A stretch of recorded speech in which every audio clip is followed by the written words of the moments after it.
Hi everyone. मैंने पिछले class में आप लोगों को इल्तुतमिश के बारे में बताया था। मैंने बताया था कि इल्तुतमिश ने किस प्रकार लाहौर से अपनी राजधानी दिल्ली स्थानांतरित की और दिल्ली सल्तनत का वह पहला शासक था जिसने दिल्ली से क्या किया, शासन किया। 1236 में इल्तुतमिश की मृत्यु के पश्चात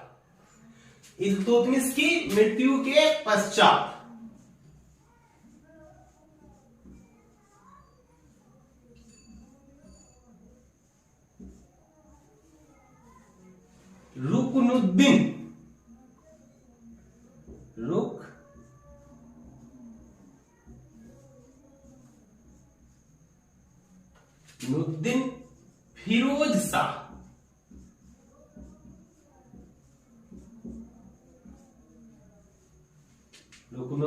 फिरोज शाह तुर्कान ए चहलगानी अर्थात दिल्ली के 40 अमीरों की सहायता से दिल्ली की गद्दी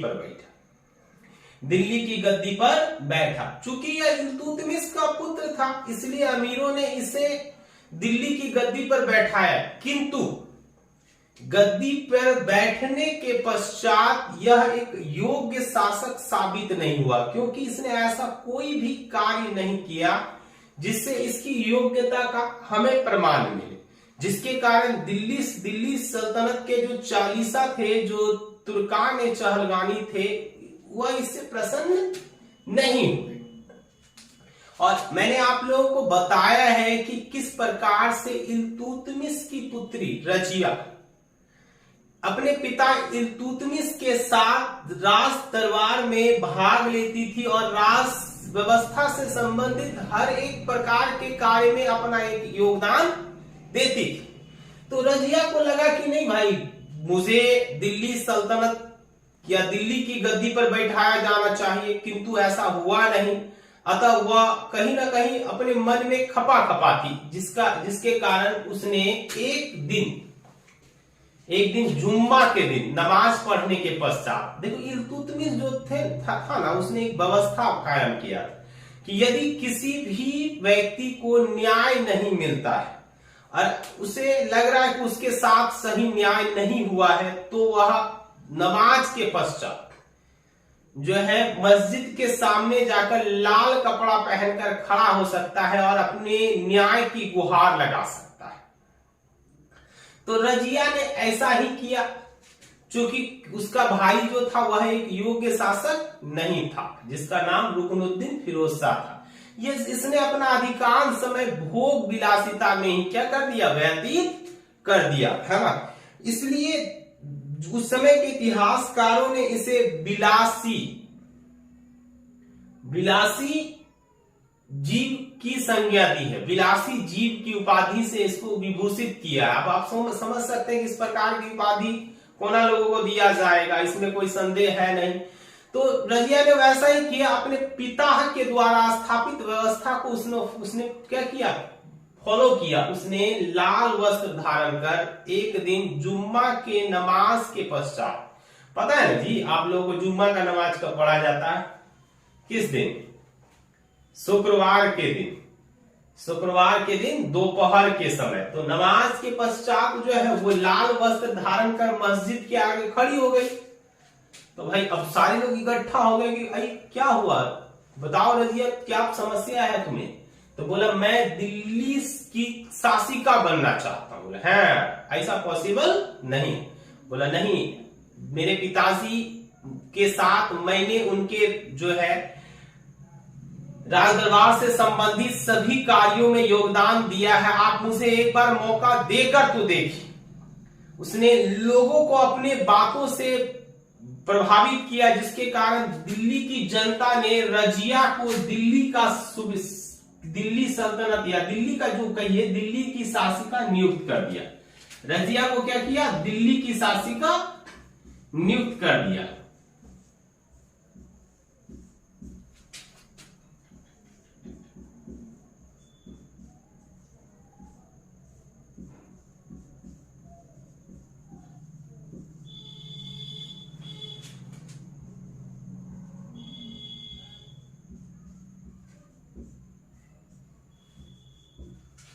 दिल्ली की जनता ने क्या किया, रजिया को दिल्ली की शासिका नियुक्त कर दिया।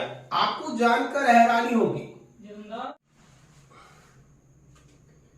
आप सभी जानते हैं कि दिल्ली सल्तनत की गद्दी पर बैठने वाली प्रथम मुस्लिम महिला शासिका, प्रथम और अंतिम मुस्लिम महिला शासिका रजिया सुल्तान थी। कौन थी? रजिया सुल्तान, जिसका कार्यकाल, इसका कार्यकाल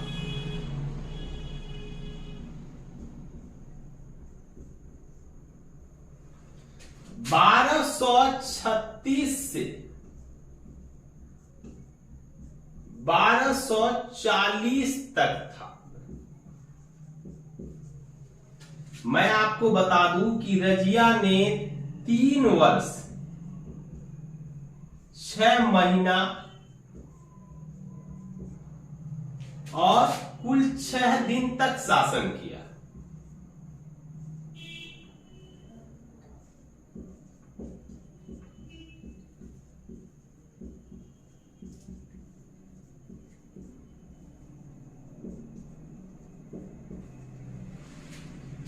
इसका कार्यकाल 1236 से 1240 तक था और इसने 3 वर्ष 6 माह तथा 6 दिन तक क्या किया? शासन किया। रजिया सुल्तान जैसे ही दिल्ली सल्तनत की गद्दी पर बैठी ना, इसने सर्वप्रथम जो पर्दा प्रथा था उसको समाप्त कर दिया। ये जब राज दरबार में आती थी तो इस बिल्कुल पुरुषों की तरह इसने पुरुषों के वस्त्र धारण करने प्रारंभ कर दिए। ये जो होता है ना जूता, बड़े जूते जो आर्मी वाले पहनकर आते, जो राजा लोग पहना करते थे, जो सुल्तान पहनते थे, उन जूतों को पहनना क्या कर दिया? स्टार्ट कर दिया। ये पुरुषों की तरह वस्त्र धारण करके हाथी और घोड़ों पर सवार होकर राज्य का दौरा करते थे, जिसके कारण उस समय के जो तुर्कान या चहलगानी थे, जो कहीं ना कहीं मुस्लिम संप्रदाय से संबंधित थे, उन सब ने इसके शासन व्यवस्था का विरोध किया। सभी इसके विरुद्ध हो गए। क्यों विरुद्ध हो गए? क्योंकि सर्वप्रथम यह एक महिला थी। उसके पश्चात यह कहीं ना कहीं इस्लाम धर्म से संबंधित थी और आप सभी भली भांति जानते हो कि इस्लाम धर्म में पर्दा प्रथा और कई ऐसी व्यवस्थाएं हैं जिसके माध्यम से स्त्रियों को सदैव 4 दीवारी के भीतर रखने का प्रयास किया गया है। इसके पूर्व जब रजिया दिल्ली की गद्दी पर बैठी थी तो कोई भी ऐसी व्यवस्था नहीं थी जिसके द्वारा किसी महिला को शासक या शासिका बनने का अधिकार प्राप्त हो, लेकिन किंतु दिल्ली की जनता ने इसको दिल्ली की गद्दी पर बैठाया था। तो इसने क्या किया? अपने जो अधिकार होते हैं ना कहीं उसका एक अलग रूप में प्रयोग किया। पता नहीं, महिलाएं जो होती है ना, आज से चाहे पहले हो चाहे आज हो, जब उनको अधिकार मिले हैं ना, तो उन्होंने अपने अधिकार का एक अलग रूप में प्रयोग किया। कोना महिला को देख लो, नौकरी हो जाएगा, अलग उसका रुतबा रहेगा, होना चाहिए, किंतु इतना भी मतलब आप अपने आप को इस तरह से परिवर्तित कीजिए कि कहीं ना कहीं जो समाज है ना उसके अनुरूप आप अपने को ढा सके। और ना तो भाई समाज जब आपके पीछे पड़ जाएगा तो आपको आपके अस्तित्व को बर्बाद कर देगा। बिल्कुल रजिया के साथ भी ऐसा ही हुआ। जितने भी तुर्कान चहलगानी के सदस्य थे, यानी 40 दल के जो सदस्य थे, वो सारे रजिया के विरुद्ध हो गए। वो क्या हो गए? रजिया के विरुद्ध हो गए। और उन्होंने क्या किया? तो भटिंडा के एक इक्तादार थे, भटिंडा, उस समय भटिंडा के इक्तादार, रजिया ने ही इसे नियुक्त किया था, इक्तादार थे। अल्तुनिया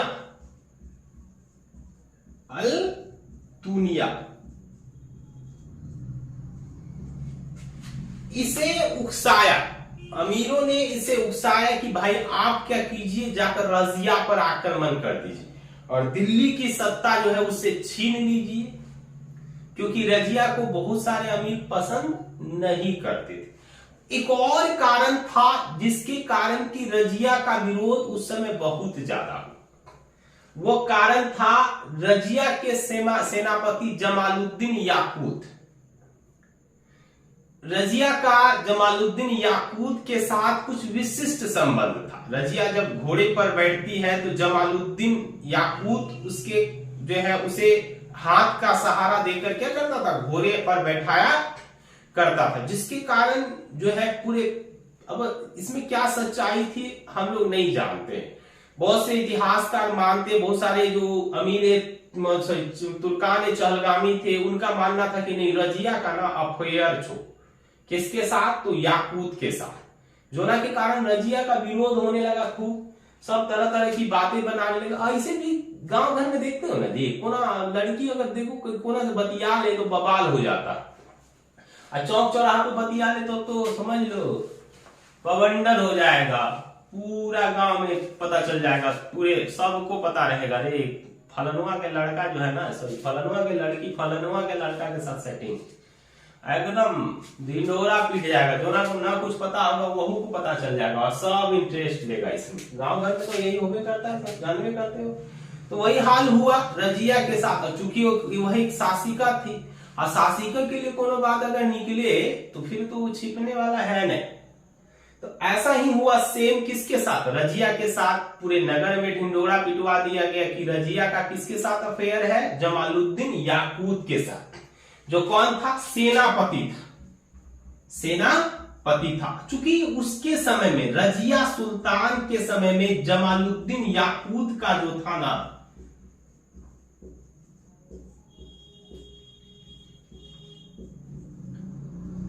याकूत का वर्चस्व था। वर्चस्व क्या था, अगर किसी अमीर को रजिया से मिलना हो तो उसको पहले किससे मिलना पड़ता था, जमालुद्दीन याकूत से, और उस अपनी बातों को जाकर जमालुद्दीन याकूत को कहना पड़ता था, और जमालुद्दीन याकूत फिर उस बात को कहां ले जाकर कहते थे, तो रजिया को। तो भाई एक तरह से कहिए कि रजिया की शासन व्यवस्था पर जमालुद्दीन याकूत का प्रभुत्व था, जिससे अमीर चहलगानी खुश नहीं थे। क्यों खुश नहीं थे, क्योंकि आप जानते हो कि इल्तुतमिश ने इन 40 दल को सूबेदारों, इक्तादारों, जमींदारों और शासक या सुल्तान के बीच सामंजस्य स्थापित करने के लिए बनाया था। लेकिन क्या अब लग रहा आप लोगों को कि यह सामंजस्य स्थापित हो पा रहा होगा, जब ये 40 दल के सदस्य प्रत्यक्ष रूप से रजिया से नहीं मिल पाएंगे, तो ये नॉर्मल है कि ये इक्तादारों की बात को जो है कहां नहीं पहुंचा पाएंगे, अपनी शासिका तक नहीं पहुंचा पाएंगे, और शासिका के विचारों को फिर सूबेदारों तक नहीं पहुंचा पाएंगे। इससे विद्रोह क्या होगा, और ऐसा ही हुआ। हर जगह के इक्तादारों ने क्या कर दिया, विद्रोह कर दिया। एक तरफ याकूत और रजिया जाए विद्रोह दबाने के लिए, दबा के आए, तो दूसरे तरफ विद्रोह हो जाए। और जानिए ना, जब जाते थे तो दोनों साथे में जाते थे। अब क्या समझेगा लोग, भाई कोना दूसरों को लेके जाओ, कभी कभी जानवे करते हो भाई, महिला थी तो 2-4 गो होगा उसका, कौन चीज 2-4 तो चाहने वाला होगा, सोचता कभी कभी हम लोग लेके चल, हम देखे भाई तो कितनी बड़ी शासिका है, क्या कितना पावरफुल शासिका। अब वो हर बार लेके जाती थी किसको, जमालुद्दीन याकूत को। लड़की लोग ना खचड़ी होती है, खाचर टाइप। तो चल, तो उसके पश्चात क्या हुआ कि भाई अल्तुनिया जो भटिंडा का इक्तेदार था उसको भड़का दिया अमीरों ने कि भाई तुम आक्रमण करो। इधर आके रजिया को भड़का दिया कि ये रजिया पता छो, ये जो भटिंडा के तुम्हारे इक्तादार है ना अल्तुनिया, ये तुम पे आक्रमण करने वाले। तो रजिया समझ गई कि भाई अब फिर से युद्ध होगा, तो तैयारी करने लगी। रजिया चली सेना के साथ। इस बार रजिया ने याकूब को अपने साथ नहीं रखा। रजिया चली किस पर आक्रमण करने, अल्तुनिया पर। अल्तुनिया से इसका युद्ध हुआ। क्या हुआ, अल्तुनिया से युद्ध हुआ। युद्ध हुआ, उसके पश्चात शुरू में रजिया अल्तुनिया पर भारी पड़ी। शुरू में रजिया का किस पर भारी पड़ी, अल्तुनिया पर। किंतु जैसे जैसे युद्ध समाप्ति के कगार पर आया ना, अल्तुनिया भारी पड़ गई किस पर, रजिया पर। अब रजिया को लगने लगा कि भाई हम तो युद्ध हार जाएंगे, अब कौन सी किया जाए। तो रजिया वो स्पेशल दिमाग लगाई। कौन दिमाग लगाई जी, रजिया अल्तुनिया को बोली, हे अल्तुनिया तू हमरा से बियाह कर ले। अब बताओ इतना अच्छा ऑफर अल्तुनिया ठुकराएगा। तो सोचिए भाई, बढ़िया है, हमको एगो शासिका मिल रही है वाइफ के रूप में, अब टेंशन ही नहीं है, जब हम इससे विवाह कर लेंगे तो दिल्ली की सत्ता किसके हाथों में आ जाएगी, मेरे हाथों में। ये बात पता चला याकूत को, इधर विवाह कर लिया दोनों ने फटाक से, विवाह हो गया, तुरंत विवाह हो गया। अब दोनों दिल्ली की तरफ बढ़ रहा था, कौन, अल्तुनिया और रजिया, तो बढ़ रहा था। उधर पता चला याकूत को, अमीरों को भी पता चला कि भाई रजिया और ये जो है विवाह कर लिया है। हम तो सोच रहे थे कि दोनों आपस में लड़ के मर जाएगा, या ये को मर जाएगा, ये को हम लोग मार देंगे, याकूत से मरवा देंगे, याकूतवा को हम लोग घुलटा देंगे। तो याकूत को पता चला कि भाई अरे हमारी रजिया तो विवाह कर लिए, कोना से, अल्तुनिया से। एक ही बार छोड़वे किए तो जिंदगी भर के लिए साथ छूट गया। गाना सुनाती थी, हमको छोड़ेंगे ना हम तेरा साथ, वो साथी मरते दम तक। अब बेचारा जो है पगला हो गया, रोड में भटक भटक के आई कांट, शायरी सुनाने लगा, I can't live without you, मर जाऊंगा तड़प तड़प कर सड़क पर। बेचारा एकदम खूब छटपटाया होगा, होना इसका किडनी, हार्ट, फेफड़ा सब फेल। तू लोग का भी हुआ है जी, तू बहुत मुस्कुरा रहा है। हाँ, तू लोग भी यही करना, समझ रहा है ना, एकदम पूरा पगला गया वो, एकदम अल्तुनिया, सॉरी याकूत एकदम छटपटा रहा है, गाना गा रहा है, बेवफा तोहरे चलते प्यार में हम बदनाम हो गई। एकदम चौपट हो गया, एकदम उदास रहने लगा, महुआ उहा चढ़ा के सुतल रहने लगा। इसी बीच क्या हुआ, दिल्ली के जो तुर्कान चहलगानी थे, इन्होंने इसका लाभ उठाया। याकूत पगला गया, उधर छटपटा रहा है, उसकी छटपटाहट के बीच में ही क्या किया, जो अमीरों ने उसकी हत्या करवा दी, याकूत को मार दिया। रजिया और अल्तुनिया अब का है, उधर से आ रहा है दिल्ली पर कब्जा करने। इसने फटाक से बहराम शाह नामक एक व्यक्ति को दिल्ली की गद्दी पर बैठा दिया, उसको शासक नियुक्त कर दिया दिल्ली का। अब अल्तुनिया सोच रहा है, वो दैया ये का कर लिए, हम तो रजिया से विवाह भी कर लिए और जो है विवाह भी हो गया, दिल्ली हमारा हाथ से निकल गया। फिर भी अल्तुनिया रजिया ने मिलकर क्या किया, बहराम शाह पर आक्रमण किया। किस पर आक्रमण किया, बहराम शाह पर। किंतु बहराम शाह ने इस बार जो है ना रजिया और अल्तुनिया की संयुक्त सेना को हरा दिया।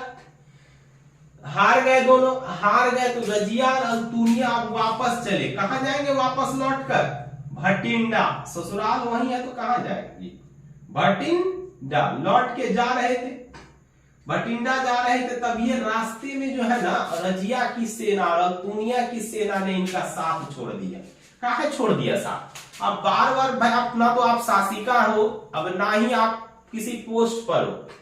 अब चूंकि बहराम शाह शासक है तो भाई अल्तुनिया का भी तो इक्तादारी चले जाएगा ना, दोनों नॉर्मल आदमी बन गया। तो सेना ने क्या किया, साथ छोड़ दिया। भटिंडा जाने के क्रम में कैथल नामक स्थान, कैथल नामक स्थान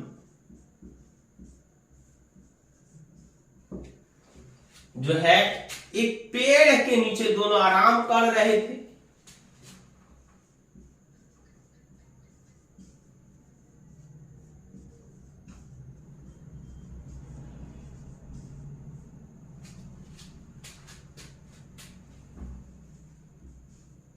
क्या कर रहे थे दोनों,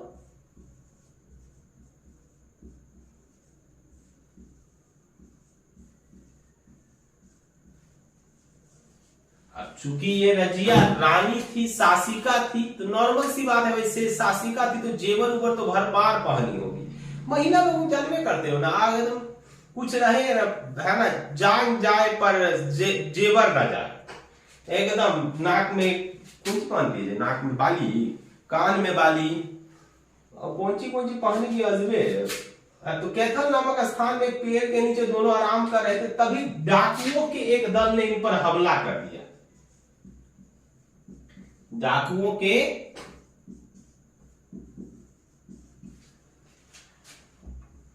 एक दल ने हमला कर क्या कर दिया, दोनों का काम तमाम कर दिया।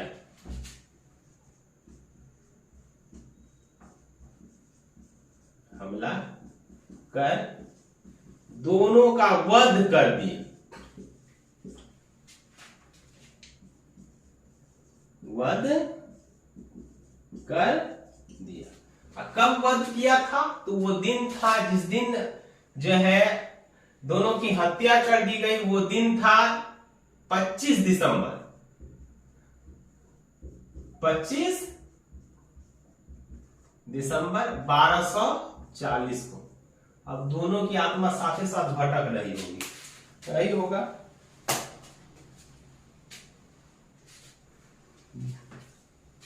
तो यहां तक आप लोगों ने जाना किसके बारे में आज? रुकनुद्दीन फिरोज शाह और रजिया सुल्तान के बारे में। कल अगले क्लास में हम लोग जो है जानेंगे बहराम शाह के बारे में और गुलाम वंश के अन्य शासकों के बारे में। अब मैं आप लोगों को एक सूचना दे दूं कि बहुत जल्द यानी नेक्स्ट क्लासेस से आपके पॉलिटिकल के बैचेस भी स्टार्ट होने वाले हैं, तो आप लोग तैयार हो जाइए अच्छी तरह से तैयारी करने के लिए, ताकि आने वाले एग्जामिनेशन में 2024 के एग्जाम में आप अपनी परीक्षा में हायर मार्क्स अचीव कर सको। इसी के साथ आज का क्लास यही रहने देते हैं। जय हिंद, जय भारत।